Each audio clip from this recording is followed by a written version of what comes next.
Welcome to WrestleCulture. It is weird having you sat that side. Weird, isn't it? It is weird. Welcome to the Wacky Zone. I've never seen that wall before. Yeah, you got to look at the other side of his face today. Yeah. Right, ready? Tony had him Cody Rhodes and CM Punk. Back when the Fed shows absolutely stunk. He let them go. He let them go. Next thing you know, ratings got low.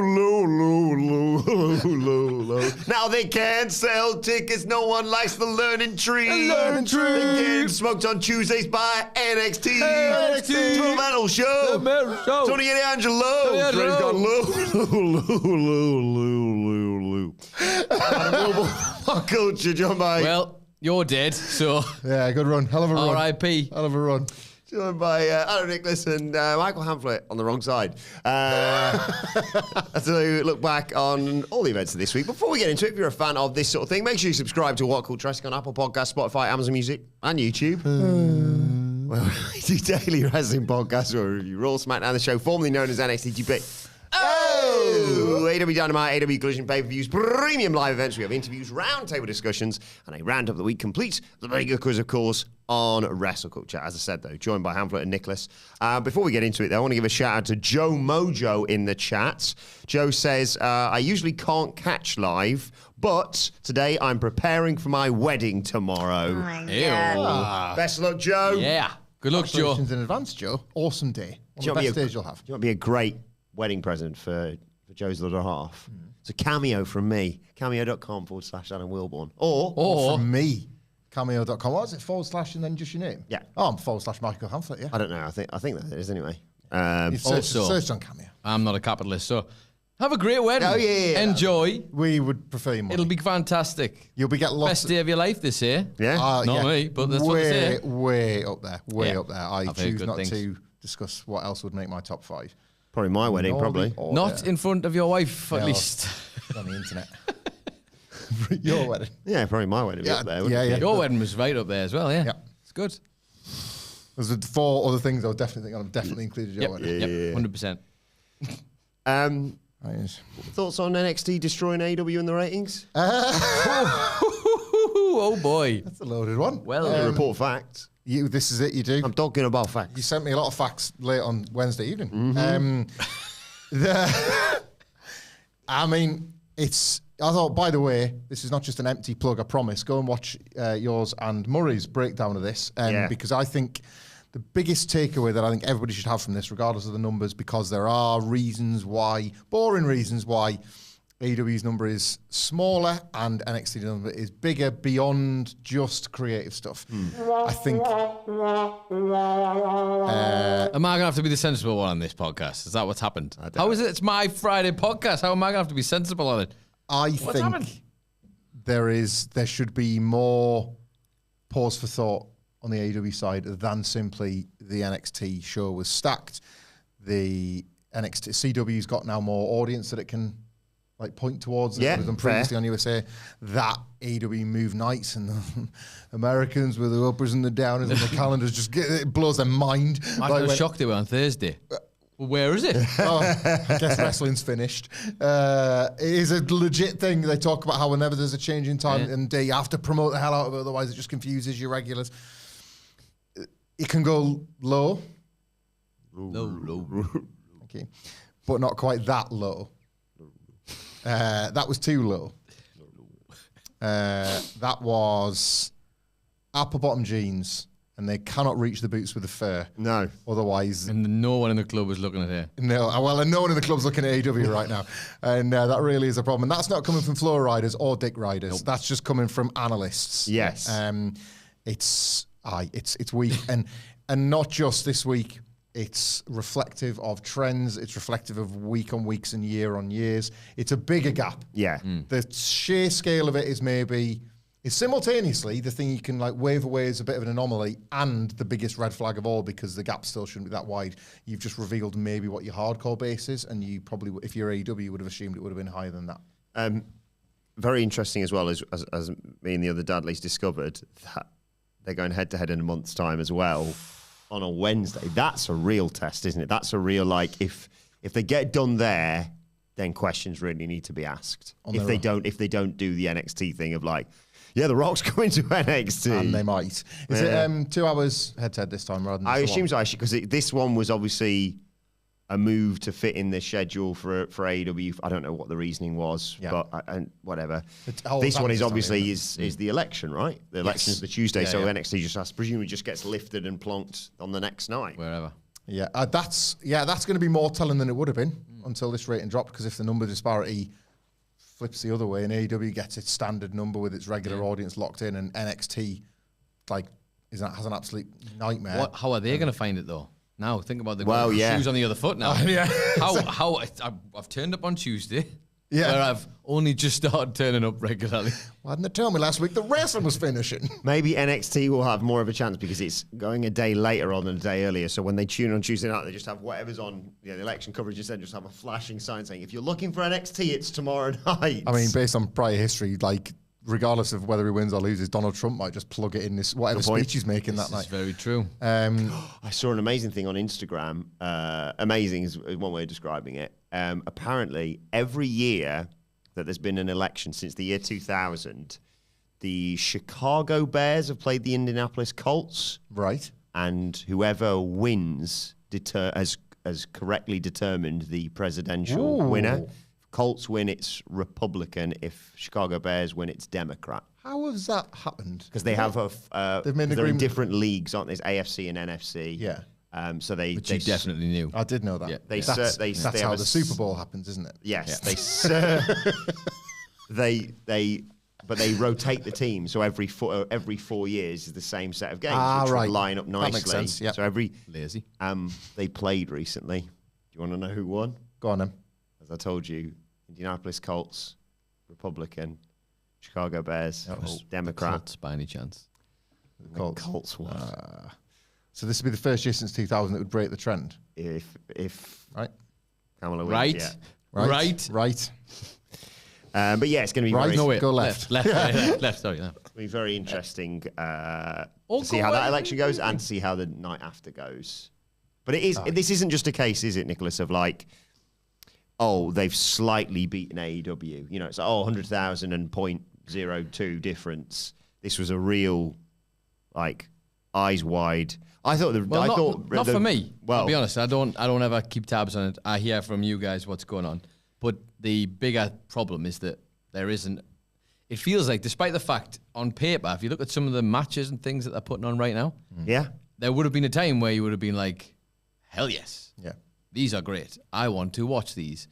As the person who specifically just like AEW was the only show that I would have watched from start to finish through the week. Not because I don't like WWE, because I just had to pick one. Yeah. And when it was hot, I stuck with it, as I do. And something drastic would have to happen. I've kind of just footed away from that and from most wrestling in general, to be honest. But that's why I'm over there and you're over here. But I think the bigger problem is that the pattern seems to be the huge red flag, isn't it? Like, this isn't just, yes, you can have your fun and we all make jokes about it. As you should, I guess. If that's what you're into, then why not? But, like, realistically, the bigger problem here is, where are they? There used to be jokes the other way, by the way. Yeah, absolutely. This side of the divide is much better. We lived through it. I specifically recall two people who had one guy who was part of was right in the middle at the time, back in the old office.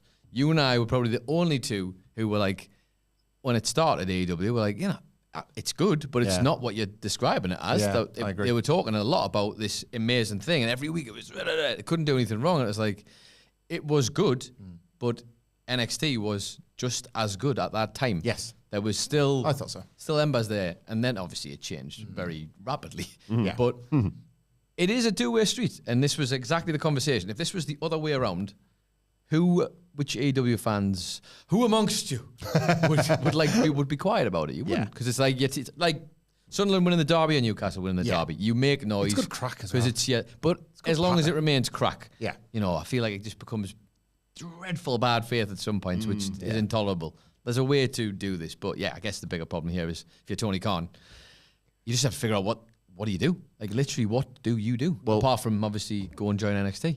Speaking of which, Steve Nicholas in the chat what happened to you? Says, podcast horseman equals goated. Yeah, it does. Who did that? That was a great podcast. That was a hell of a podcast. I used to listen to that all the time. It is still available. Wherever you get your podcasts from. And apparently now, I've just noticed that, I've just heard, on Spotify, they now let you do comments on there, which I was telling my friend who definitely... I like the podcast too. Yeah, who also likes the podcast. I was just saying, we were talking about apparently you can now comment on it. So loads of people have been commenting on it recently, which has been great for the people who made that podcast. Any sort of growth that podcast gets, surprisingly, nearly 5 years on from when it first launched, probably it's going to be small, but there's going to be like little financial kickbacks to those creators. So those guys... they did a hell of a job. Yeah. And even to this day, little ads that still stick around there making money. So any new listeners that podcast gets that you tell your friends about, they'd be buzzing with it. Yep. Little lads, big Michaels, just whatever you've got. Just hell of a time. Steve continues, it's really unfair to expect AEW to draw against Tony DNA if she hasn't got a surname, she's The Rock's daughter. Can AEW turn this around? Live sex celebrations. AEW can and will turn it around. Fine next week, yeah. Well, yeah, no, it won't be fine. It'll be still down year on year in a real drastic fashion that the multi-year TV deal has really got them out of a real jam over. However, the turnaround always takes way longer, and it's hard to know. The title of your video yesterday was AEW hits rock bottom, and that was very much like, we're all in our 30s fact, wasn't it? That's the lowest Dynamite has ever been. But you do sometimes need to see for real where that rock bottom is. So I don't think they'll ever hit lows like that on a Wednesday at the normal time slot, but they're probably still figuring out where's bottom to the point where somebody has to do something about it. Yeah. Where Tony Khan has his, is forced by powers above him or at least alongside him to have to make changes. What's the bottoming out point from a financial point of view, even if many people would still argue that much of what AEW does is good. We are a month removed as well from, I think, their best period in years, plural years, with the all-out doubleheader. Building for it, man. It was real. And the builds to both shows as well. I would say that's the best AEW's been probably since All Out 2022. Fell off a bit after that. Start Collision was fine. Fell off a bit after that. But no, in all seriousness, you're looking at probably a couple of years since there was that kind of form over the summer of 2024 that led into those two big shows. So they can still do it. And I think that's what's the most frustrating thing. It is almost schizophrenic in nature at this point, how AEW can offer so much of one thing and then so much of another. All underneath the same umbrella. And that makes it feel unfocused. And I think that's what... That emotion you describe, I think, is what a lot of people are feeling. It's not a complete switch off or a hatred or anything. It's just an indifference. It's the worst kind, isn't it? It is the worst kind. Used to say when it was like, if you're booing, great. And you're mad, that's still a reaction. Yeah. It's the old WWE thing for years, wasn't it? It's still a reaction. Paul Heyman saying, if you're really unhappy, stop going or stop making noise, and then that's when you'll get change. Unfortunately, it feels like that's kind of happening, but I don't really know what you do. Even seeing Grand Slam in Australia and stuff like that, I don't think, personally, I might be wrong, but I don't know if that's the answer. It feels like trying to copy your homework of obviously you need to expand. I totally understand that. But if your product is hot, that's surely a time to expand. I know you might have to do this now, and I guess that's, again, I'm not a businessman, so this is probably they've at least thought about it, but I just don't know if that's the answer. Because how many shows are they going to be running in Australia, and how are they going to get it as hot as, say, it's not like when WWE go and do France or WWE go and do Puerto Rico. It's not the same. The Australians we have in the comments, maybe you'll tell us. Yeah. Will it be rabid like that for AEW? I'm not sure. Would it fill the building? Well, I was going to say, previously when you've had short-term fixes like TNA banking weeks of television in the UK because those buildings were hot, something TNA had going for it was that people were so sort of disinterested enough that they would go weeks without reading the spoilers and they would happily watch the TV play out because the building was hot. AEW could do with that heat in the buildings again, but they're not going to have people avoiding spoilers because it's a real plugged in audience. So it would be say if you taped 4. And it's 2024 and it's just it will always be online. If you bank 4 weeks of TV, the first 3 are going to be out. And then what you can expect lower ratings as a result. I've already listened since Wednesday when the ratings dropped. I've already listened to a couple of other podcasts discussing this. We discussed it in the office and on microphone. And every answer is the right one, but there are just so many of them. Microphone? He's never got anything nice to say about anybody. He started doing this when we've been on here as well. He just goes and stands in the corner, facing the opposite way, like he's thinking about all the terrible things he's done all week. He doesn't want to face the music. He doesn't want to face the music. He doesn't want to face himself. Yeah, there is so many things when a product is failing. In some of the ways, this is failing. In some of the ways, it's a... And here we go, schizophrenic again. Literally last week, we were reporting the TV deal. Yeah. Second most profitable wrestling company ever. Yeah. So by that metric, you find enormous historic success. By a lot of other sort of qualitative metrics and debates and discussions amongst fans, you find that disappointment or disinterest. Because you're living in a world of comparison, aren't you? That's the whole thing. Everything is encouraged to compare and contrast constantly. If it was just them, like imagine, God, don't have a heart attack when I say this. Imagine WWE didn't exist. Like AEW, what they have done in such a short amount of time would be heralded massively, but that's not the case. You're always going to be up against Big Brother. I got quite cross watching Collision for review purposes. Typically, I'll get to skim it with knowing all the results, with the recommended matches, all that kind of thing. As a 6-match card, I found it, I got quite angry towards the end because I was like, why have I been served such similar action with such little consequence and it's not good for the wrestlers because they're less over by a result of sort of featuring in a cold atmosphere with and there are fans out there, I know they are because I've spoke to a few of them, who just like that.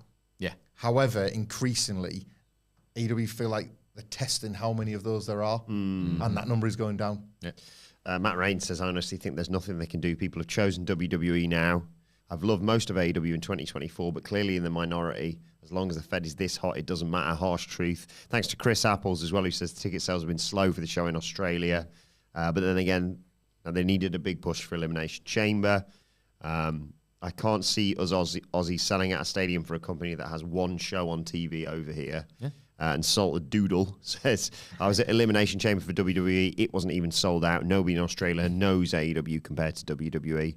And OG Stem Cell says, AEW has a problem promoting outside of their own product. Dynamite will be in Cleveland October 30th, and I haven't seen any promo for it. And I work in the city.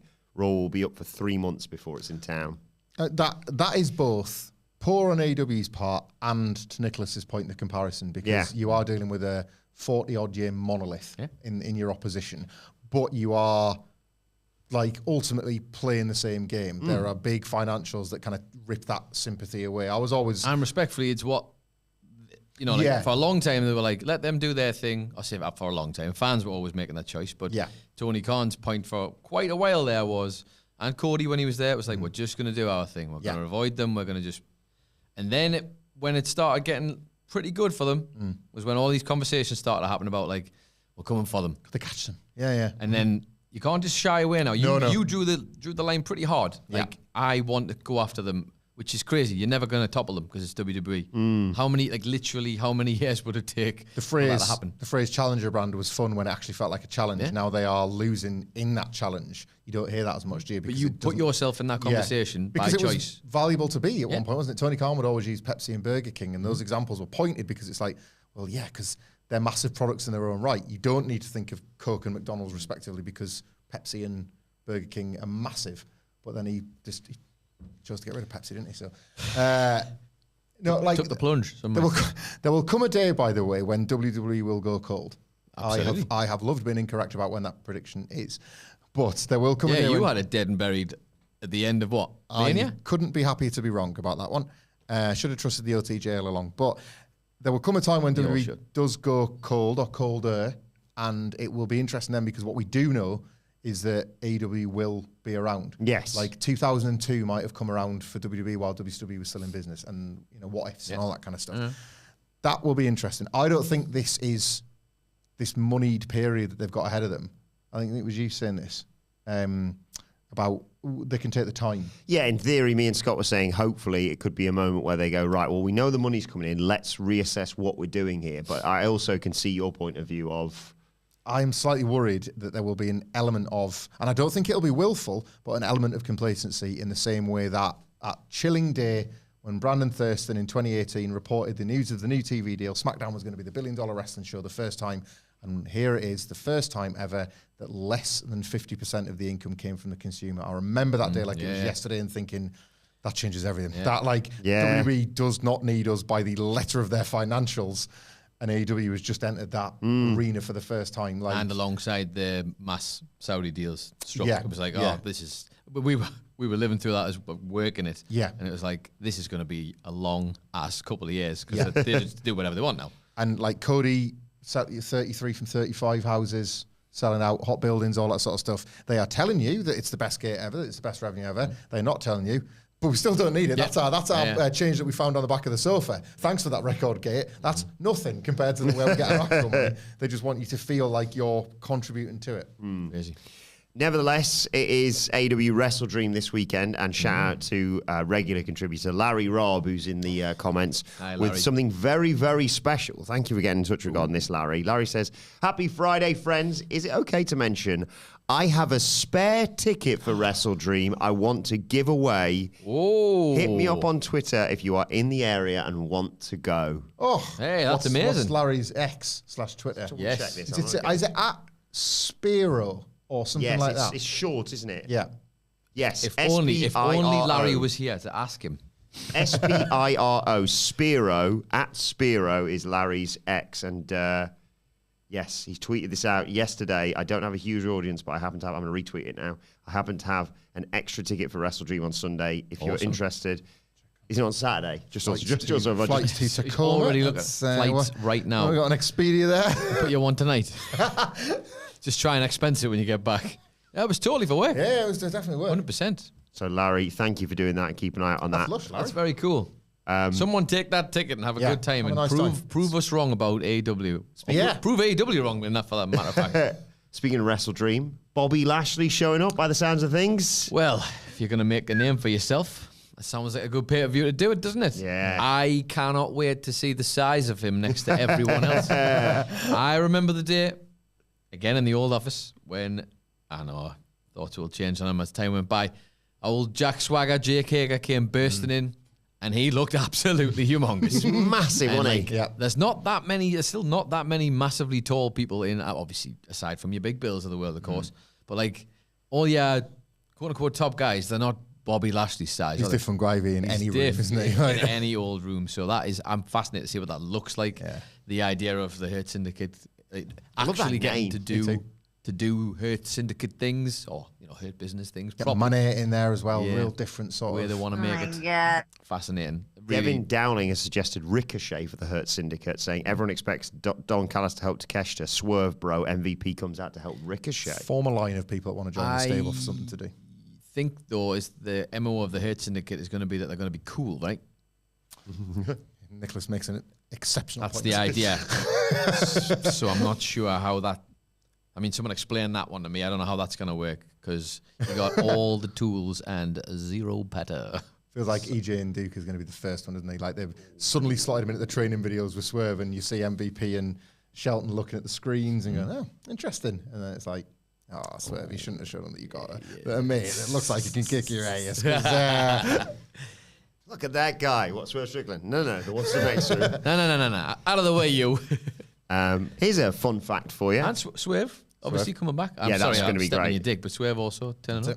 I'm looking forward to it. Big Bobo to smash through him with a powerbomb or something like, welcome home, asshole. Bang. Joshua, I'm going to butcher your surname here, Joshua. Joshua Nethengwe, I'm going to go with.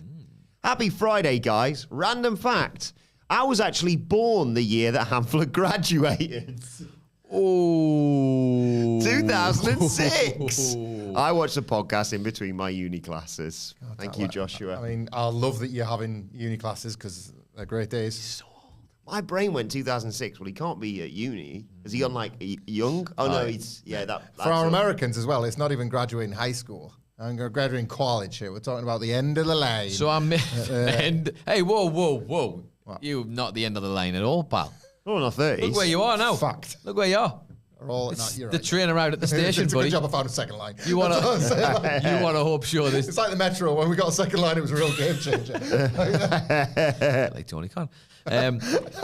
What? Yeah. I've lost my trail of thought trying to do a bit there. I'm old. You're old. That was actually the bit. I think that was literally the bit. No, I don't think it was specifically that. It'll come back to me. Born in 2006. That was what I was going to say. You've re-triggered the memory. So what now is because I saw a tweet about this and I have obviously not paid attention to the actual year. Mm-hmm.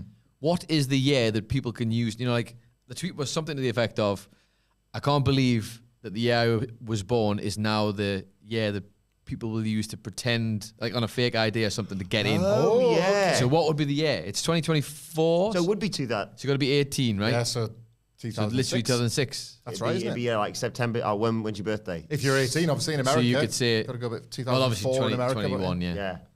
But over so here...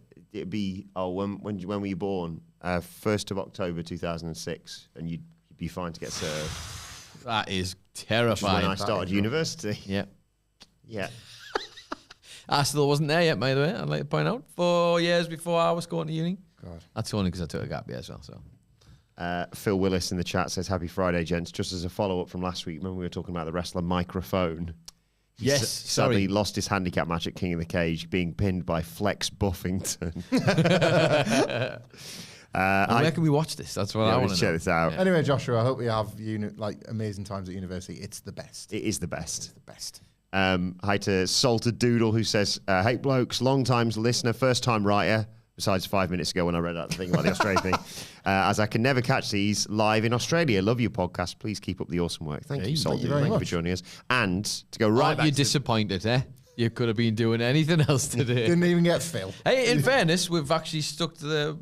Maybe it's him trying to be all sensible. We've actually stuck to the wrestling so far. Yeah. So we'll have to go off on a tangent in a second because I have to watch you do it on SmackDown every week. So I don't know what you're referring to. We can get back to business on this podcast as well, I think. We get to tangents as soon as possible on that podcast. Yeah. We keep away from wrestling as much as we can. That's very true, yeah. But the first person in the chat today, thank you for your donation as always, is the number one Wilbourn mega fan, Mimi Burris. Thank you, Mimi. He says, "Good morning, guys. Just made it through Hurricane Milton. Thanks to the pods. Glad you're all right.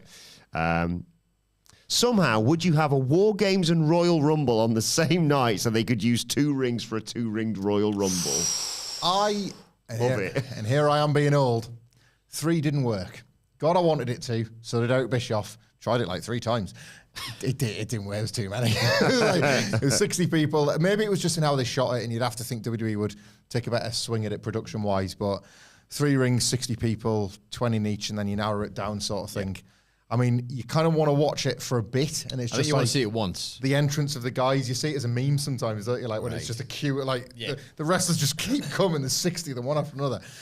It was just too much. It's too much. The normal Rumble across 2 rings though. Yeah. Like just 30 people split over. Wouldn't mind that. Or you do it Money in the Bank style, where you have the men's rumble and the women's rumble going on simultaneously. And like crossing over. So then you could like capture the eye a little bit. Like if there's a big elimination in the women's match, throw someone into the other ring. Yeah. Like and then does that mean they immediately then have to challenge for the other belt? It's like if you're in that ring, you can only go for that belt. 2 signs on either side of the building, so you can point at each one. Obafemi promoted to the main roster, then chucked in the women's Money in the Bank match. Eliminated by Nia. Let's go. Mr. Phoenix says, "Hello, boys from the forklift. I live that even to this day, all the bloodline wear red on SmackDown. Jay wears blue on Raw. The implication the whole Samoan family exists above WWE norms. Also, Platinum Era NXT is goated." And I mean, folks, where's the lie? I know Mr. Phoenix is talking about that dreadful Chrome CWC run, but he can now apply it to new NXT. Exactly. He's back on board. So he's that Jey Uso thing, he's bang right about that as well. Jey Uso switching to blue and keeping as far away from red as possible remains in place. He's gone with that hot pink. He looks absolutely awesome as well. Ooh, wipe me dry. Yeah. Steve Nicholas says also, "Good day, handsome gents. Newcastle, New South Wales in Australia is beautiful. I went for work recently. Time zone suck though. And who seems to have the most fun in this business? It looks like, I'm Alex Abrahantes."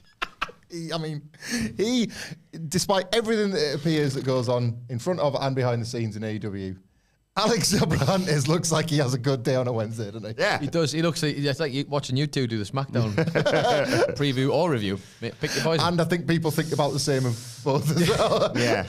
To be fair though, if like 2 of the main reasons why you were both working here left, and you stuck around, I'd be like, I'm going to have to start doing some forward rolls. It always weirds me out when he's like, they'll do the backstage segments where he's like hyping up the gang. Yeah. And like he looks like he's trying to be the leader. Who's that doing any? How is that doing you any favors? That's like someone in a corporate like business trying to do a PowerPoint, and they're like, "Come on, guys, get involved with this." You're like, "Fuck off!" To paraphrase young people speak, he's always looked like he categorically doesn't understand the assignment. Yeah, like he's grossly misunderstood it, but he's going with it. They're like, "What if?" He's written in the back point of the mirror, telling himself like, "Tonight you will not try to be the main character, right? Promise me you'll." And then he gets out and he's like, "Out of the way! Whoa! Look at me! I've got special gear! Woo!" Who else looks like Elijah? Finn always looks. Yeah. Finn Balor ever since he's been a heel. Dominic Mysterio to keep it street trash. It just looks like he can't. Like I say, he can't believe his luck, but at this point, it's not just luck. So, but there's definitely a period where he just couldn't believe that this is going as well as it's going. Yeah. Who else is having a great time? Like this is it. This is when you get into contrast. Truth Store is having a great time. It is rife in WWE, isn't it? It is rife. Like everybody looks like they're having a great time, and when they're not, Jey Uso's a great example. Jey Uso, it's you'd be hard pushed to find people in WWE on screen at the moment that don't look. They cannot wait for the red light to be on. Outrunners. There we go. One from the Outrunners. other side. Yeah. Outrunners. FTR look like they're having fun with the Outrunners, which is nice. To be fair, Danielson's probably having. I know this isn't quite what we're talking about here, but he's having the time. He's like, I've to work there. Someone put a bag on my head. Yeah. Like, I can't wait. Pull it tighter. In that weird way that you have to commit to something if you're really enjoying it. Like, I don't think the Hangman Page thing works half as well if he's not all in and he's class at that as well. Chelsea Green, great shout, yeah. Hi to Tactical Penguin, who, in reference to the SmackDown preview from earlier on today, says, "Afternoon, lads. Hope you're okay. Oh no, I'm suspended." And if you want to understand that joke, you can go and find the SmackDown preview that's on the channel right now. Exceptional LTST that we've laid out there for the entire remaining 2024. Measure your expectations. Mark Lee Willis, regular contributor, great to hear from you as always. Mark says, "Oh, he's wearing a t-shirt." Alex Abrahante. Happy Friday, guys. Go back I know. I've realised that different dimensions, isn't it? Yeah, it that is. side. Congrats on the 1 year pod anniversary. Thank you, Mark. Thank you for being with us from the beginning. If you could change the attire of one wrestler to something else or whatever, who, how, and why? Palette swap Hangman Page. Okay. When he's a babyface, straight up, I want the exact black and white gear from when he first started wearing the long trousers. Long base. Switched up. Or for that matter, the trunks. He just never did it. He never went. There was never like that all white. He's saving it, man. He's saving it for because he's smart. Yeah. Smart man.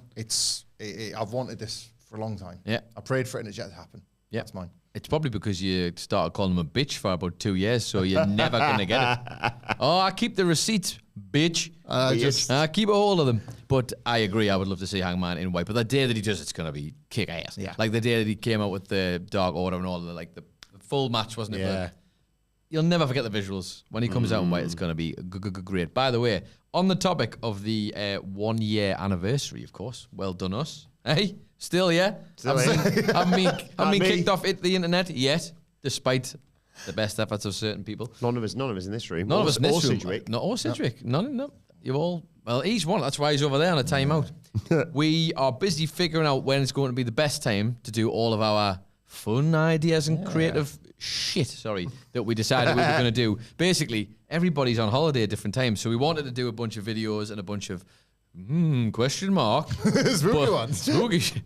But unfortunately, we're waiting for everybody to be available because we all want to enjoy it together. So keep posted. We're not just making it up. Watch the space. Whenever we know when we're going to start doing it all, we'll let you know very soon. I'll go Bailey going back to, because I can't believe it's been 5 years since you killed the Bailey buddies. Yeah. Bring it all back. All of it. Side pony and the massacred them big time. Should never done this. It's not going to work. Can't bring it back, can they? They've got to bring it something similar, but whatever the hell that music is currently, R.I.P. What was the question again? Change attire of one wrestler to something else. Also, Green Cane never happened, but the Photoshop's so impressive that they kind of wish, like when he was with X-Pac. Yeah. Time machine it and just see once Like, I wouldn't mind that. There's some good ones in there somewhere. I just can't be bothered to think of them. I got too excited about Hangman and White. There's WWE.com once did an article where it seemed like it was just entirely for me. Like, we've just discovered Photoshop, so look at this. And they put Steve Austin in silver. Yeah. Wow. So it was like the silver vest, the silver tie. Like, black. What is black is now silver, basically.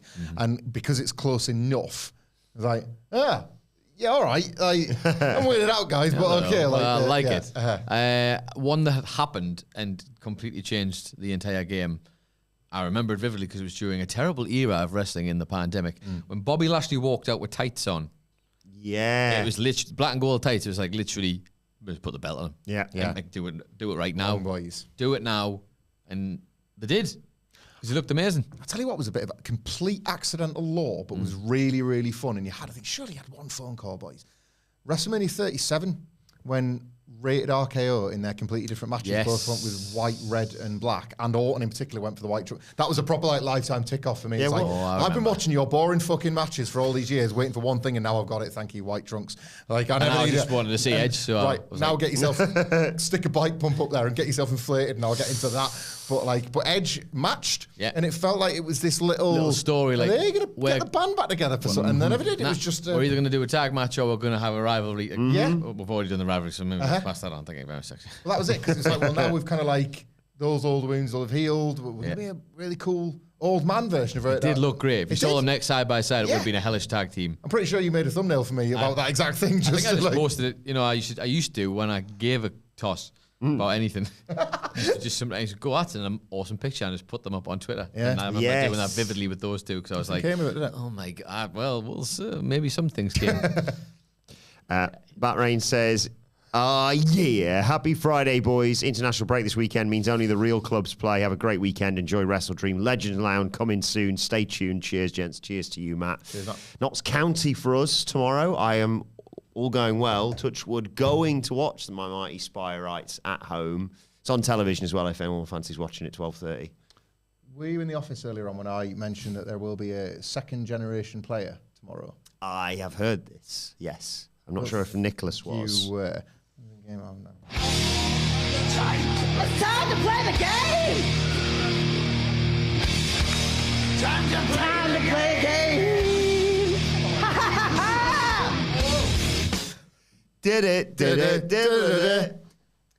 What name? What name has former footballer, former Sunderland striker JBL Barrett given his son, who may well indeed turn out against Wilbourn's beloved Chesterfield tomorrow?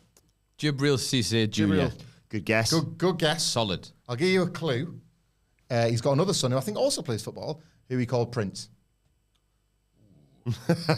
So that's one son. He's got another. There's a hospital pass right there. Thanks for that, buddy. It doesn't really matter what you guess. You're not getting this. I'm not getting it. No, so probably that's not just a getting complete throwaway. It's great, Pat. Kylie Cisse. Like, you were completely on the right lines in a roundabout sort of way, because it's as Route 1. Cher Cisse. No. Seal different. Cisse. Also good. That would Seal Cisse. that would be A great amazing name, I but love no, that. I'll tell you, it's a different genre, but same idea. It is Cassie's Clay Cisse. Yep. He also went all out. Oh, nice. Yeah, good. He's called that. Cassius Clay Cisse. So Good. So yeah, like, obviously science has made it so that I can never make this so, but Bret Hart Hamflett will obviously never be. I don't think it was science, mate. I think it was you. Yeah, well, yeah, me and science. Science. I asked science to do me a favour. I love Anne Louise. Let's call him Eric after my grandfather. Me in my head, and after Cantona. So. Cantona. So pop the collar. When are we having baby number two, Tony D'Angelo, Wilbourn? D'Angelo Wilbourn would be a great name for another kid. It's going to be named after the real father, and I don't want to rumour monger, but Stax Wilbourn is going to be Channing Wilbourn. My parents have got a very vague connection to wrestling, but when I told them, Stax, the real Stax. no, when I told them Tony D had won the North American title, they went, "Isn't that the Stax person?" I was like, "There you go, There you Get go. into it." Close And that- enough. They're not quite, yeah. Talk me through. Sorry, I've cut It's you off. coming to Netflix, so they better bloody watch it. Yeah. So Talk me through, actually, a picture I saw today. You'll have seen it as well because you follow the same account where it's all those amazing high-res old images from the WWF then. Salvatore Sincere. I haven't seen these pictures, but I'm excited. Yeah. I saw a picture of him today. In the white and pink? In the white and pink. Yeah. There's a little bit of Tony D about him. Like, yeah, that was his whole... similarity, but the actual, like, even these... Get him up. His literal face. So his name was Tom Brandy, I think. I don't know if that was another work name or if I did see, his... like... Yeah, look at that guy. Like, later down the line, he just obviously went a different direction, but... Yes. There was a lot of this, and I couldn't help but notice that if Tony D was dressed up like this, right... It's the same. Look at it. The face, the pull. Absolutely. It's like the... They know when they spot a... what's the word after? Stereotype that they can milk. Trope. We'll be generous. Trope. Call it a trope. It's great, this lad. Yeah. Sal Sincere, yeah. He was one... I'll be boring for just a second, I promise. Yeah. He was one... Just this second. Oh, that's only just starting now. Starting again from... Yeah, I was going to say, I thought you're stopping now. Or you're starting. You know when you hear those daft names like the Goon and TL Hopper and all these bad gimmicks? It was a shortcut idea where... Nitro was kicking their ass because there was actual star versus actual star. So Vince would sign a bunch of them. I think they found out this was all covered in the very, very honest and open Monday Night Wars documentary. Well, yeah, I'm sure it did come up there. But in great depth. In case it wasn't picked up on, sign a bunch of them. Yeah. Gave them one win once.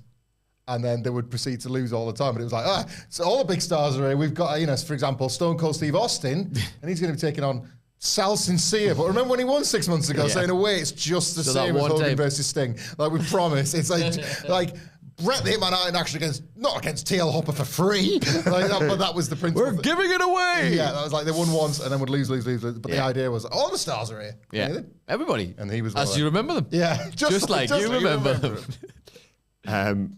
Vanders also wants to reference Taker's Godfather tights, by the way. Oh my God, Survivor Series 2000. So the story goes is that some of his gear got lost or whatever, and obviously Godfather had, well, other than being BSK and respecting the business. Respect the business. Well, fellow Bone subscriber. They got two things going for them. Number one, they're a pair of jeans. Number two, the snakeskin, so people will believe that Tay could have killed the animal to make the gear himself. They fit my motif. That's 100% his logic of why the friggin' Undertaker turned up in snakeskin jeans to wrestle Kurt Angle. They'll buy it. They'll believe I got them myself in the desert. Like if this was the network era, I'd be like, I'll be in a special where I'm out back killing snakes. I'll show you who takes a dead man's tights. Yeah, man, I'm just going to have a nap. We'll switch if you want, and I'll set an alarm for you. Nice try, big man, but I don't sleep. I'm making jeans. I don't sleep. Call me Mr. Jeans. Call me Mr. Jeans. It's that shot that you always see screenshot from that show where he's like walking the ring and his, the big dust thing is blowing in the wind. It just opens up. It's like he's trying to show him off. Look what I got. Look what I found. Hey, Godfather, you ain't working tonight. Otherwise, people will see that I'm stolen your jeans. Oh, hi to Marcel Laviolette in the chat as well. Hey, Marcel. Says, hey to the one true doctor, one true journalist, and one true heater. That's Big Nick. I'll take it. What is your favourite wrestler phrases or whatever? Please subscribe or whatever. Look at it or whatever. Enjoy the weekend. I'll have to make that t-shirt now. Respect the business. Respect the business. I'll tell you what, a big one in the office this week is, you could try to get by, but you'll get dealt with in the trap house. What did we sort of stumble upon as a way to basically describe how I eat? Oh, yeah. Which you sort of turned into I've got this in my likes. Stab. There was a T-shirt made, I do believe, of this. Stab. Didn't Brian knock this up, yeah? Gob. Stab. Gob. Sit. No, you jumped a step. Oh, sorry. Hang on, there's a great way to stay in shape. Christ, I'm seeing some stuff. There's the Lee's reaction to Merlier's mistake. Excellent. Yeah. It was stab, gob, burp, sit, repeat. There you go. It's my life. Yeah.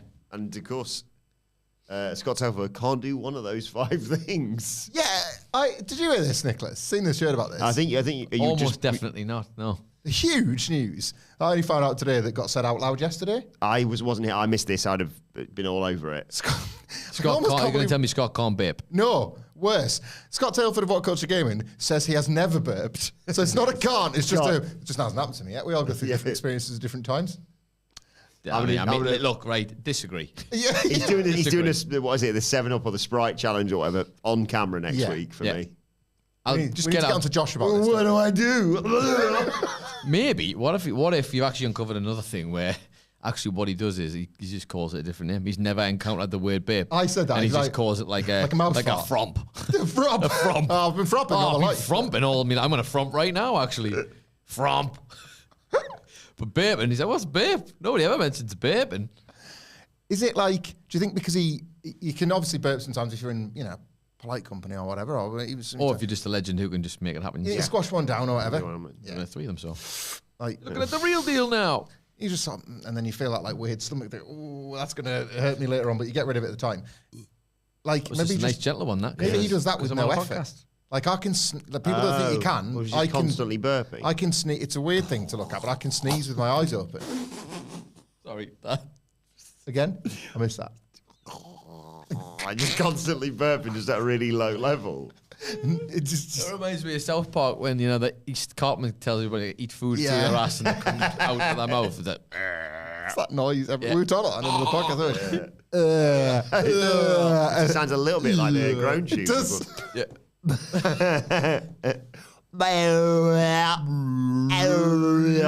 It's always on the back end that you really nail that. Like it's the comeback. I love the groan tubes. Yeah. The get back is better than the setback. If you're just tuning in, welcome to If you ever WrestleCulture. burped, let us know in the chat. If you were still on drive time, that would be getting you through 2 hours. Gives you best burps. Yeah. Here's your top 10 babes. Rate them. Gives you best burps. Ring in or texting if you like. What's this song? Made out of burps? Yeah. Text babe. like Taylor Text Swift. babe to 84888. Yeah. Right now. But put Metro at the start because we're too tight to buy our own text and we have to share it with 12 other radio stations. So we're gonna get Scott Telford burping burp on next camera. week. Yeah. Yep. All right, I'll add that to the list of things Or for just- the or just- 1 year celebration. Oh, So- it's got like 36, 37 maybe? Or just end his 37-year burp. Stop. Oh. His voice sounds totally different all of a sudden. Hi guys. This just starts farting all the time. Oh no. It's got to go out somewhere. I've noticed I'm like a serial babe, but like keep it in, like, and then like blow it out the side. I've noticed this because I'm like not on purpose. It's just a habit I've picked up where I'm trying to be polite. If you've just eaten loads and you're talking to somebody, and like I don't want to go like burp in the face, but I'll feel it coming up. And there's not, I literally can't stop it. So I'm like, and I burp, and I was like. You don't want to blow a burp, you don't want to blow burp air in someone's face, but at the same time, it's also frowned upon to blow the air out anywhere. I go burping on live stream. Give me oh yeah, that's what I do. Just. Well, I'm talking about Make if a you're full trying to Steve be Austin out of it. respectable, not in our work environment. Nice to meet you, Mr. Mayor. I drink a lot of pop. And Do you? Yeah. Really? And in the office when we're not... Oh, you're always more of a juice guy. when we're not doing it competitively, which is all the time. This is the man I watch put 2 cans of pop into a WWE WrestleMania Yeah, you 40 do. I do cup this sometimes. every time because one isn't enough. Yeah. Double pops. And the cup makes it taste better. Yeah. You're not just drinking pop, you're drinking memories, yeah? Yeah. So like, Drinking Mania Pop. and some of your own tears. that's it. I'm drinking the CM Punk pop when he drilled Drew McIntyre like that.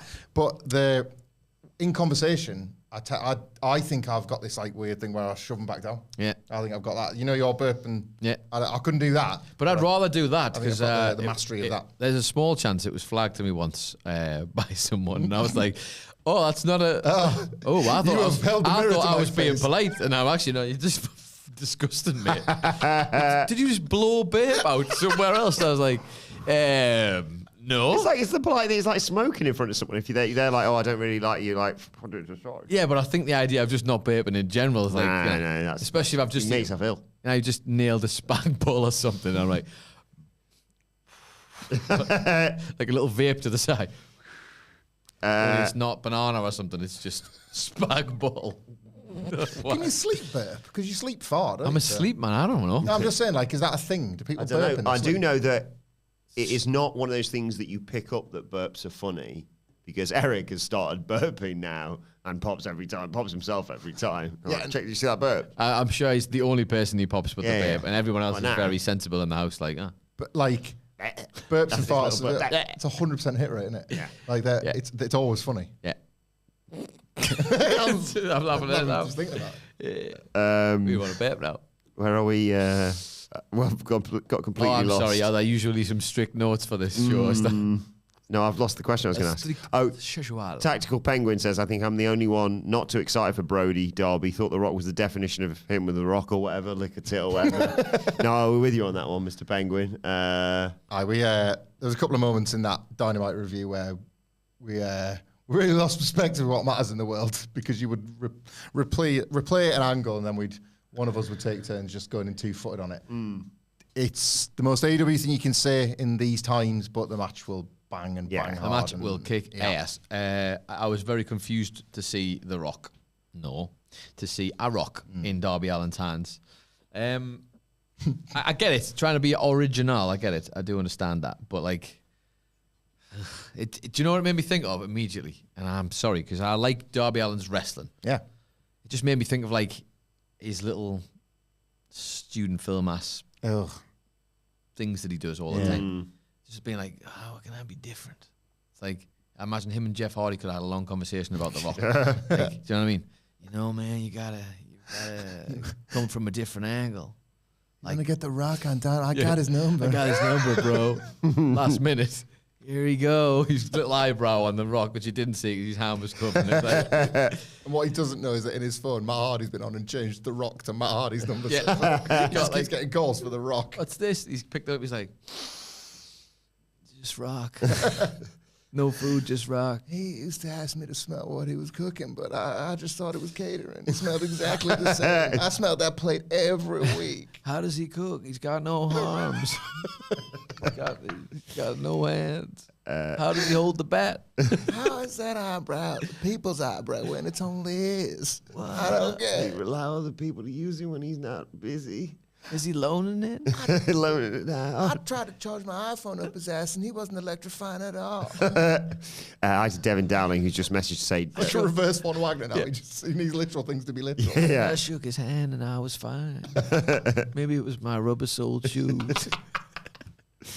Actually, speaking of rubber, Mark Willie Willis says, idea, guess the theme played on a rubber chicken. Write that one down for future WrestleCultures. Devin Dowling just messaged to say that they just burped. So thanks for that. Yes. Good work, Devin. Happy Friday, Devin. Eric Vasquez says, happy Friday, lads. Great first name, Eric, as always. Using anyone available currently, fantasy book some intriguing, mouth-watering Rumble encounters, a Rock Orton visual, for example, just to see those absolute units together. Cheers. That is nice, Rock. I've got my finish, haven't I? Can I just do that one again? Go on. It's the final two, interrupted by the final boss. You've got Punk and Roman. I hate it. Punk and Roman is the last joking. two. Yeah. Halfway through their mini match, akin to Undertaker Shawn, a Gunther Cody, a Cody Punk. Yeah. And it fights to death effectively. And then the countdown starts again. And there's like mass confusion as well as the knackered wrestlers. Where? And then it's the final C4. boss. C4, 3, 2, 1, The Rock. And it counts much the same way. Was this? Did you? I sort of drifted off because I was thinking about something. I heard most of it, but did you say that he was number 30? So 31. No, 31. That's what I was. Because I'm glad I asked, because I was literally just about to say, what if he was one number after the Rumble? That's what you literally just said. Yeah. They've had like, that would be great. Chucking out everybody, so down to your final team, so they're bit. knackered, and then why is the clock starting again? Yeah. And it's the I would be very much on board with that. I was also going to say just CM Punk and The Rock, just in general. Like, I need to see it. And I got it wrong the other week, so apologies, you have to make a note of this, because that tweet wasn't go F yourself, The Rock. It was get fucked at CM Punk. That was it. Which was amazing, because I was like, that's why, because I knew it was two words. I remember saying last week. Did you see this? No. Just like a fake account. We mentioned it last week. A fake account, fake Dwayne account, but obviously... in the moment, when you're just having a quick flick, it was the right thing, it was the right name. Like the profile. Yeah, and I was like, it just said, get effed at CM Punk. And I was like, oh God, am I going to have to go on and like be like, I love The Rock now, he's the best. Because it would have just been great. Why does this happen then? That's good, that's a big stuff you want to see. I click through, because he's putting on that persona now. Yeah. I don't know if you know, he swears every now and again, The Rock. My one would be a showdown again between Bronson Reed and Braun Strowman in the Rumble. Yeah. And you think, oh boy, here it goes. 10, 9, 8, 7, 6, 5, C4, 3, 2, 1. Obafemi comes out. And that's just a big bloody lads have it out, basically. With the possibility as well, especially if it was late in the match, of them breaking the ring again and the final sort of 2-3 minutes of the Rumble taking place in a broken ring. Yeah, you did it. The ring doesn't collapse, but the ropes do. So all you have to do is fall out and then you've technically gone over the top. I don't mind that. I tell you what I'd quite like. A little blood sport at the end of the Rumble. My first ever Rumble featured a moment that basically, changed my life, realistically. Hogan and Warrior clear the ring on each side, turn around and it's each other, and it's like, Jesus Christ. You call back to that, and you call back to last year, because you've got Bianca clearing the ring on one side and Jade clearing the ring on the other side. And this time last year, they were competing against one another because it was like, oh, you're here now. Well, I can press it. Well, so can I. But now it's like, oh, we're tag champions. I like that. But for how long? Yeah, you do the same spots, but everything's changed in a year. Final couple of questions before we get into this week's hashtag Bloody Good Quiz. Actually, hang on.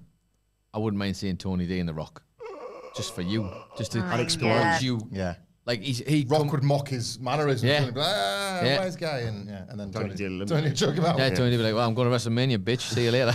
Final boss, my ass. What about the underboss? Just Daryl. Stacks in the punker. Speed round this. Just Daryl says Mount Rushmore of food you can stuff between bread. Oh, Cumberland sausage, Kraft or supermarket own brand cheese slices. By the way, I'm just going to sit this one out because you'll have it covered. Crisps and pie. Okay, good. Pie. Karthik's been on. Karthik's been on. No. Karthik, you're going to have to wait. I'm sorry, right? Yes. Good. Yes, obviously. What pie, though? Either a tikka pasty or a steak and ale pie. You're losing me. You're getting me back. Probably those are the only two I've ever tried it with. Because I've had it, it's known as a Wigan kebab. It's a common takeaway choice in that wonderful town. However, I've had it with I've had tikka slices before. I'm trying to think of what else. I've had tikka slices before. You know what? I haven't, but I would, because I've kind of become addicted to them lately after always consider them like a third or fourth choice. A katsu curry bake, I think, would go well in that as well. Because you would easily have something dipped in like chicken curry, wouldn't you? Yeah. So when the chicken curry leaks out, the bread's only getting better. I'm surprised you left bread out there. Like bread and bread. Oh, yeah. Toast sandwiches. One of you. The office was disgusted with my it feels like toast sandwiches. Listen, I'm not saying any of these are for me. I'm tapping into the wealth of knowledge I know you have about sandwich fillings. Karthik has been on. People were raging about my toast sandwich thing. I'm surprised. I'd honestly love to see if you had a little sandwich shop, right? But like it was zero spreads and condiments. But it was nothing to do with it. It was nothing to do with anything else anybody else wanted. It was just, these are the sandwiches I'm making. Like it or lump it. Yeah. And then it's just like pie sandwich, crisp sandwich, and here's the flavors of crisp we offer for the bread sandwich. I bought this loaf of bread for you. There's nothing in the middle. That's what you get. And put your fist through it. Yeah. Be creative for once in your life. Tell it to someone who cares. Thank you for shopping. Yeah, thanks for shopping. Come back. Come back soon. Finally, Karthik says, how would you compare Punk Drew to Punk MJF? Despite MJF feud having the advantage of brevity, Punk Drew had more electric promo segments consistently, and a match the MJF feud can't touch, according to Karthik, who also says, I'm surprised Hamflett hated the last Punk Drew promo that was universally acclaimed. Does he feel differently now that they backed it up and called back to it? And an additional question from me, match of the year? Yes. Yes, it is mine. I don't wish 5 stars by Dave. David went 5. Did he go 5? He went all the way. No, he didn't. Honestly, yeah, we were surprised. It was a little bit disappointed, if I'm honest. I was ready what for a coward. Yeah. He's caved last minute on that, surely. I think there's a lot to that one. I think MJF versus Punk was a better fouad because I just feel like I just think it went deeper narratively. I was so continually impressed when yet another week goes by where yet another mind-blowing detail is revealed, and their ability to keep consistent with that throughout was remarkable wrestling storytelling. Best AEW feud for me. Well, yeah, and I agree, but it was at the time when Sid has used the word invincible lately, where it just felt like as a storytelling promotion, AEW was operating on a level that you kind of didn't think you would ever see again. Yeah. It was HBO wrestling. That's what it was. Yeah. Like forever. And I think that, and I would say I think the Hell in a Cell match edges the dog collar match, but only just. And I don't think there's a single thing in that Hell in a Cell match that is my match of the year for this year that I'd say probably tipping the beads was as close as it got to Wardlow sliding the ring. Yeah. I like my soap to be folded in, and the bracelet was the soap folding into Hell in a Cell, and the ring was the soap folding into that one, and I think the ring edges it, because what you're doing there is trying your hardest. It didn't work, but you were trying your hardest to make another main event within the body of, like, if you think about trying to do three different things with one feud. And if you remember when it started, it was like, well, these are two men fighting for the title, and my word, have they taken a diversion. That's the same with Drew and Punk, but you haven't got that, like, added ingredient. There are various points where it runs it incredibly close. Everything that happened at WrestleMania, like, reminds me of how I felt watching MJF Punk week to week. I like the bracelet stuff, so I was for it for the most part. I'm trying to think, what was the best individual, and this is why MJF has got it just shaded. The best single moment of Punk Drew is probably my favourite single moment of the WWE year, which is the garage door reveal. Oh, yeah. After Punk screwed him in Glasgow with that incredible visual, he's turned up in Chicago and he's brutalised him in his own hometown. And what they'd done there was have the night start with Punk and Cody together. Yeah. And WWE showed, oh my God, they're putting them together. They're putting the Mega Powers together. We're moving on, but we're not actually moving Drew on. was taking that from us as well as taking everything from Punk and potentially damaging the rehab and stealing the bracelet. And that SmackDown for me, I mean, that's peak WWE for me this year. Better than the Rock run for me personally. That SmackDown. But hit him. But MJF and Punk were kind of knocking that out every week. I've got to interject here because I think I think people are forgetting how hot that was. I'm not saying that it should be like your opinion should be overruled in any way, shape, or form. Have them, but that was a point of AEW watching TV where I have never ever felt locked into a wrestling show like that in my life. Like, just every week had to know the twists that it would take, to the point where I was like, how have you got me back on the hook? You say it every time. When the show ends, it should feel like the end of the world, and you should be like, oh, but don't worry, tune in next week, and then you'll find out, by the way, it's happened again. You're not going to believe it. When MJF comes out and does that sad act, who had literally nobody had that on that bingo card. And then for the week after, the response from the punker, and then you get the callbacks to Ring of Honor. I'm a snake. The T-shirt, the blood on the... Oh, come on, man. Yeah. Like, you weren't allowed to not adore what was seen as like the throwaway weeks. So the two examples I like are, one, the week when MJF's like, right, you're going to face FTR, and I know you haven't got any mates back there. Yeah. And then John Moxley just does him a solid. Yeah. He's like, good guys help out good guys. That's I mean, you can't imagine that now, but that's you were just like roaring them along. No way, Mox is going to do it for the good of the court. And then the week, Jesus Christ, when it was MJF and FTR, and MJF is running throughout the crowd the whole way, like, friggin' Punk, Sting, and Darby. Are you kidding? Like, well, they've just made Super Team GOAT of all-time team for one night, and they're all in different paints. And like, come on. Hated the paint on Punk that night, but yes, class. The vibe. The vibe was amazing, but I just thought, I was like, kiss my ass. Didn't like it. Is Punk Drew up there for the match of the year for you?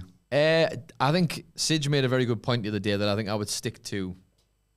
Definitely WWE match of the year for me by...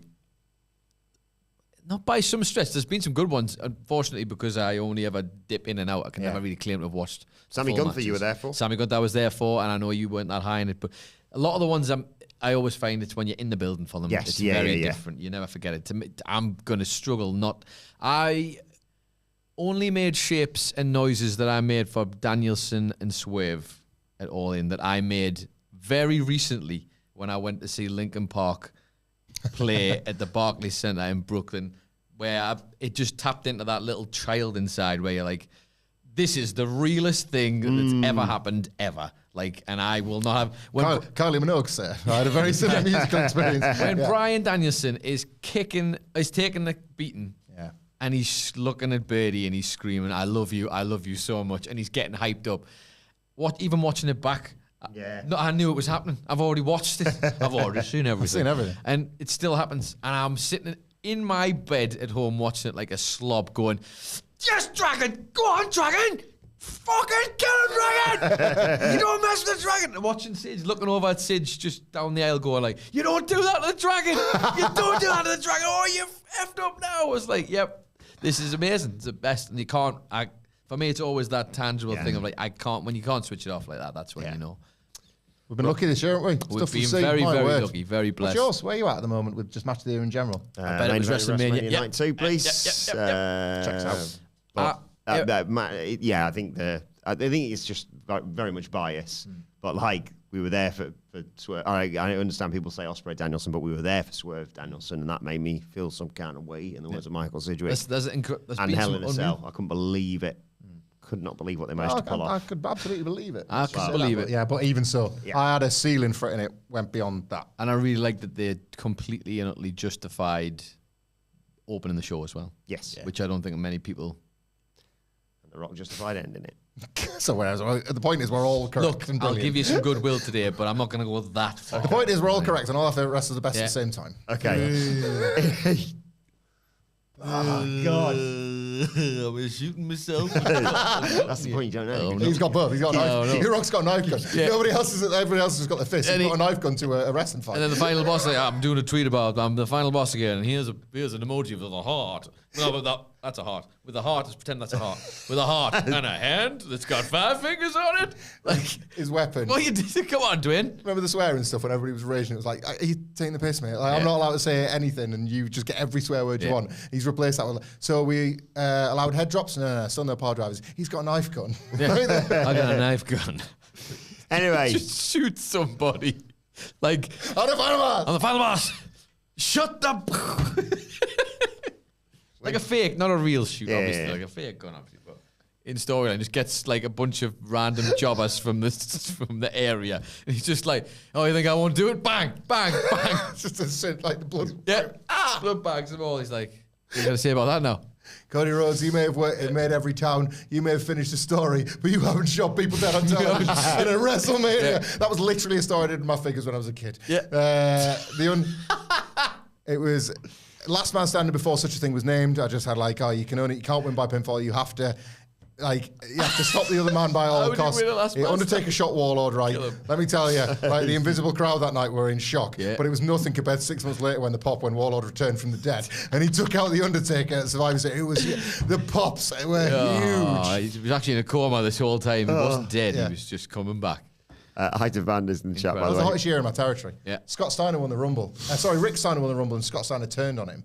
It's like 95. Like, it was like 3 years before he turned on him in real life and became Big Pop Pump. Do you think we should go and just let him... Yeah, well, Vanders says these live podcasts go into overtime when Hamflett is on. Tony Khan would appreciate these overruns. Yeah. They're great. You'd appreciate the content as well, being top-notch. Indeed. Belated happy birthday, Tony Khan. It's probably... Other people will probably saying other things to you this week. So, Yeah. Well, enough of all this. It's now time for a bloody good quiz. And this week's quiz is brought to you by Kevin Randall. I gave Kevin a shout out earlier on today. I've given him multiple ones, quite rightly, and to Mimi, actually, because Kevin messaged me saying, howdy gang, greetings from the Eye of Hurricane Milton. I just wanted to share that we're safe and watching the downloaded shows with our power out. Thank you. Thank you to you, Kevin, and to Mimi. And best luck to everyone who's been through. Yeah, be safe. I hope you're all keeping safe and well. A really hard time. Matt Rainey just written, sounds like Mike Hawk's storyline when it comes to your Fed. But no time for that right now. Took hell of a beating. It's a quiz all about bad finisher names. There was a great thread on this on Reddit Squared Circle, so I've just lifted it basically and written some questions. Mike Hawk's finisher. Don't just try and come up with a good pun right now. No, he didn't have one. So I'm trying to think the creator, because I liked on the creator wrestlers on those SmackDown games where Mike Hawk he took a lot of beatings, but he was just harder than a lot of the other wrestlers. Of course he was. I liked the bubble bomb. Full of spunk. So that was it. Full of spunk. I just liked the bubble bomb as a move because it looked cool. The animation looked good. Nice. But I, as a result, never thought to name it. All I can think about is there's an MF Doom song called Meat Grinder. Good. And I'm like, that sounds like Mike Hawk's. Val Venis had the money shot, didn't he? Kevin says the stroke. The stroke. That's what it is. Boom. Thank you very much. Brought my two things together.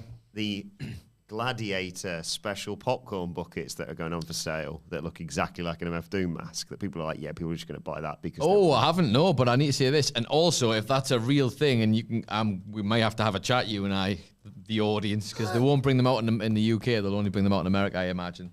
Oh my God. I don't know. Oh my, this is not a drill. Hang on. I just nicked that. That is. Well, I meant to mention this to you. Well, actually, saying that, I have got a secret weapon in Dan Dakin who I'm going to get to 3D print me an MF Doom mask because I just want one. He's going to print me a knife gun, he told me. What are the limits to 3D printing? Unlimited, Michael. Flashlights are available elsewhere if you can just buy them. If that's what you were thinking of, obviously, which I imagine you probably were. I wanted a Jeff Jarrett-sized guitar, like a full-on...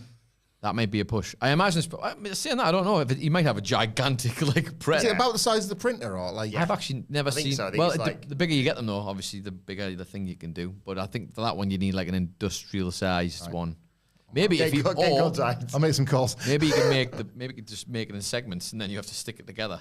Oh, I would be no good at that. I think the whole thing coming out all in one. Jigsaw. Ironically, for me to smash But I was just about to say, you would be smashed it to pieces, so maybe it would help Jigsaw Jarrett. And you were already a bit risky swinging that toy guitar around, weren't we? Thank you, Mark Lee Willis. We had to take the desk apart, didn't we? I was gone down the side of it. Yeah. Anyway, 10 questions on bad finisher names, multiple choice shout name. Wait for me to come to you. And remember, guys, it's just for fun. Just for fun. Just fun. That's what I hear. Bluey says, where are you guys on the New Day storyline at the Mo?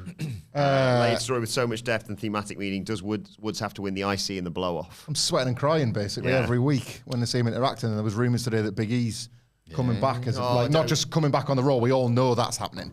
But coming back to Wrestle. And it's going to be part of their potential turn. If Woodsy was to turn, I'm nervous. Yeah. Just want to be amazed. I see the little snippets. It's kind of one of them ones I wish I was watching it weekly for because I feel like I'll get the benefit from it. But good stuff. It's a shouting name. Wait for me to come to you. Remember, guys, it's just for fun. Your name? Question number 1. What was the name of the Miz's first finisher? No idea. Was it Blink and You'll Miz It, Hit and Miz, Mizzard of Oz, or Driving Miz Crazy, like Driving Miss Days? Nicholas. I don't know, but I like the sound of Mizzard of Oz. Yay! Ayo. That sounds like his kind of bullshit. Like Driving Miz Crazy. Sorry. Driving Miz Crazy. That is quite good, actually. Was that you? That was me. Hey. Very good, that. It's always him at the end. Hi to Jeff Rainmaker, who says... Congeniality. Miz Congeniality. Says, Nice. Greetings, legends. I had a friend in school named Mike Rock. Mike Rock. Who had a very easy time, I'm sure. His name was the lowest of low-hanging fruit. Question number 2. I had a friend at school called Todd German, and we went all of school life. We didn't stay friends and stuff. All right, lad. We were in our 20s. Or in our 20s. We were once. Where a bunch of us were like, Todd German. Todd German. Missed the window, didn't we? Yeah. Never get those. No, you just go to his house with his wrong. His wife and his kids. Now then, Todd German. Screaming his kids, how Todd Jr.? You're going to get it now. Scram! Whose finisher was initially called JLT, just like that? Randy Orton. Isn't that JLD? Just like that. Oh, I just said it in a cool way. They wrote it normally. Randy Orton. He's the cool guy. Hardy Boys, MVP, or JBL? JLT, just like that. Nicholas. What were the options again? Orton, Hardy Boys, MVP, JBL. I don't know, but let's go with Orton. Yeah, why not? No, dear, that's wrong. I don't have any memory of this. Ozone, of course. It was terrible. That awful. I remember that because of the games. Yeah, it was Blue Trunks, Randy Orton doing a weird hair of his. overdrive type thing. They would just give to 20 guys. Yeah. I'll go with the C4. Everybody had that, didn't they? Like that. This safety finisher. Yeah. Yeah, it was. It was the lick or whatever. Finisher. Off you go. I'll go with MVP. No, dear, that's wrong. It's the twist of fate for the Hardy Boys was going to be called the Just Like That.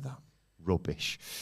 When he changed from Bradshaw, JBL's Jeff leg twist. JBL's finisher was called the clothesline from what? Is it the clothesline from way downtown, the clothesline from Wall Street, the clothesline from Cowboy Country, or the clothesline from These nuts? Yeah, of course. When was this? Just what was the... He moves up from Bradshaw to become JBL. Okay. And the clothesline from Hell, as it is later Nicholas. I mean, that's super obvious. Wall Street. Yay! Yeah, God, sometimes that's so lazy. I'll never, ever forget turning the wrestling on after years of not watching and just being like, the fuck? What's this? Who is that? Why is JBL clean shaven in a suit? Yeah. I'm like, what? He's got the belt. What is that? Yeah. Hang on a minute. Are you holding that for someone? How long has he held it for? Yeah, ridiculous. Right, question number 4. I'm so sorry. I've sworn multiple times today, and that's not usually like me. Whose finisher was briefly called the Souvenir? Was it Tyler Breeze, Ryback, Wade Barrett, or Hornswoggle? Hamflett. Again, don't know. So I'm going to go with Tyler Breeze. Sounds like a good idea. No, dear, that's I wrong. was thinking I was going to go with Taylor Breeze for what it's worth. So, what are the other ones? Ryback, Wade Barrett, Hornswoggle. Yeah. Mm-hmm. Jeff Raidmaker says there's a race car driver in the early 70s called Dick Trickle. Yep. Right. Heads, Wade Barrett, tails, Hornswoggle. Or Ryback. Nah, bollocks to him. Okay. Wade Barrett. Heads it was. Yeah, there you go. Never ever fails the invisible coin. Finisher was briefly called the over-the-shoulder boulder holder, which is a bra. What? Dumbass, isn't he? Question 5, 3-0 to Nicholas. Nice normal guy. Which of these was not pitched for Chris Jericho's finisher name? Millennium Shutdown, Y23, The Embarrasser, or The Bender? He put this list in one of his books. That's what I was thinking of. But I can't remember the list because all I'm thinking of is the Stone Cold list of names that he had for. Stinking names are like. Basically, we have the options again. Millennium Shutdown, Y23. It wasn't one of them. Yes. Okay. The Embarrasser or The Bender? Hamflett. I'm going to go with Millennium Shutdown. Yay! Yeah. Only just. Yeah. Because the Embarrasser was the only one who was definitely the case. Yes. Jericho Shutdown, The Millennium Crash, The Big Finish, The Ball Dropper. And then on there is Walls of Jericho. Yeah. And Christ, it was the right Doomsday name, Device just on there. Doomsday Device, yeah. Someone just slides it in there. Sharpshooter. The Stone Cold Stunner. Yeah. The Embarrass is good. Yeah. Embarrasser. Double Leg Vice of Torment. Imagine someone having to shout, the Double Leg Vice of Torment! The Jericonium of Pain. Oh, I mean, that's sort of the kind of nonsense that he would try Jericho now. Thing. Yeah. Right, 3-1. Question 6, true or false? The Undertaker once used a dragon sleeper called Taking Care of Business. Pamphlet, true. TCB. TCB. And you know what TCB stands for? Respect the business. You saying I get letters wrong? The Big Show changed his finisher to what for a while? Was Big Show's finisher changed to the heel turn? Taker caresses bones. Was Big Show's finisher changed to the heel turn? Sorry, start again. The Big Show changed his finisher to what for a while? Yeah. The heel turn, it's a spin kick. The Big Blow, it's a KO punch. The Hog Log, that's a leg drop. Or the I wish you well. Just throws him somehow, I don't know. A Hamflett. I don't know. The Hog Log. Hog Log. Hog Log. Yeah, all squared up. Yeah. All 3 each, 3 to go. Film related one, but I can't remember what it was. Final Cut, I think it was. Final Cut. Yeah, he did them like that. And then went, whose Again, finisher? Whose finisher was called Peace of Mind for 1 week? According to reports. Drew McIntyre, Seth Rollins, Daniel Bryan, or Edge? Nicholas. Seth Rollins. Yay! Show. It's the Stomp. They call it Peace of Mind. Peace of Mind. Big selection of Adam Nicholas wrestlers there. Just a spread, wasn't it? Yeah. Edge's, that one question of mine. Edge's was going to be called, I think maybe the Execution or something. COD, Concussion on Delivery. Jesus Christ. We're laughing, and it's like, well, you had about 15 Edge named moves. So And they were all great. As well in AEW. Co-percution instead of the Education, yeah. Educate is my favourite, the front-facing sharpshooter that he does. Right, 4-3. Great, you know. What did they try to call Test's big boot? The High Kick of Death? Fail, Test. What's it all about? Or a kick in the testicles? Garbage man, you know that. That's who you are. We are, based on my test debut, right, we are basically comparing the minds of Vince Russo and Adam Wilbourn here. Yeah. That's, and it's dicey. That's just Adam Wilbourn, what are your credentials? Hamflett, fail. Fail's a good one. No, dear, that's wrong. That's why I probably wasn't fail. Compliment to you. Yeah. High kick of death. What's it all about? Because he's Canadian. Kick in the testicles. He's Canadian, yeah. He was in that stable, wasn't he? With Lance Storm and Yeah, the Un-Americans. Christian? Yeah. Regal. Snaked my way in eventually. Yeah, love a bit of pesos. What were they again? Sorry. High kick of death. What's it all about? A big kick to the testicles. And this is what it was. Yes, what they tried to call it. What's it all about? Yay! Christ. Which means this last one's just for fun, so you might as well let me get the options out there. Yes. You might as well. It's not like I worked really hard at them or anything. Question 10. What was the name of Gail Kim's finisher? Was it the happy ending? The you didn't see nothing? Hang on. Where's this? What's happened? Come and get it, spelled C-U-M, or Merry Jismus? What was the name of Gail Kim's finisher? How did you get here? Happy ending, like happy ending. Of course. Yeah. Well, I'm out. what? Glad it's you. You earned this. What were all the options? Happy ending. Yeah. You didn't see nothing. Come and get it, spelled C-U-M. Merry Jismus. Happy ending. No, before you answer this. Yeah. It was an ugly time. Yeah, but you can also, not that it's going to have any, bearing on anything, but you can also, ask the audience. And what we like to call Phone. It feels appropriate. It feels appropriate. Phone a boner on this one, doesn't it? Guys, what was the name of Gail Kim's finisher? Nothing against Gail Kim. We love Gail Kim here at What Culture. Was it the happy ending? You didn't see nothing. Come and get it. It's his own He crack. can't help himself, can he? Come and get it. Spelled C-U-M. Merry Jismus. Clarify that 3 times now. If this was on Who Wants to Be a Millionaire, or Phone a Boner, the graph would obviously be like first one. Yes. But there would be a few for Come and Get It because that era was gross. Yeah. So there's your options so far coming through. Vander's Just Darryl, Devin Downing. I want to believe Devin Dowling really means Merry Jismus. But yeah. Sincerely. What are you going with? I'm going to go with A, Adam. You're going happy ending? Yeah. Yay! That's the correct answer. Really terrible. So gross, man. And yet, based on that list, It's good inspiration. It was good inspiration for the final Actually, to be options. fair, out of all those options, yeah, even though it's You did it with a Merry Jismus. absolutely atrocious one. It's March. Yeah. It's Jismus all year round in the WWE. that's not snow, but it is a white Christmas. Congratulations to Adam Nicholas, the winner of this week's quiz.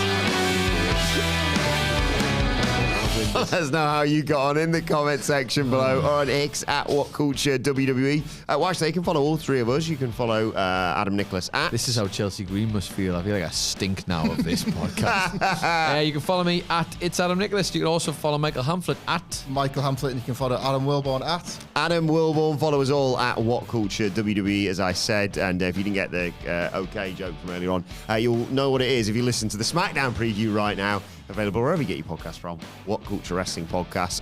Enjoy Wrestle Dream this weekend. We will be back on Monday, of course, to review the pay-per-view, and me and Sid did a preview for that, which is available right now as well. Looking forward to it, and get in contact with Larry Robbs at Spyro on X if you want that spare ticket that he's got. But for now, this has been Wrestle Culture. Thanks to everyone who's joined us. Thank you for all your comments and donations and that. Thanks to Nicholas, to Hamflett. Thank you for joining us, and we will see you soon.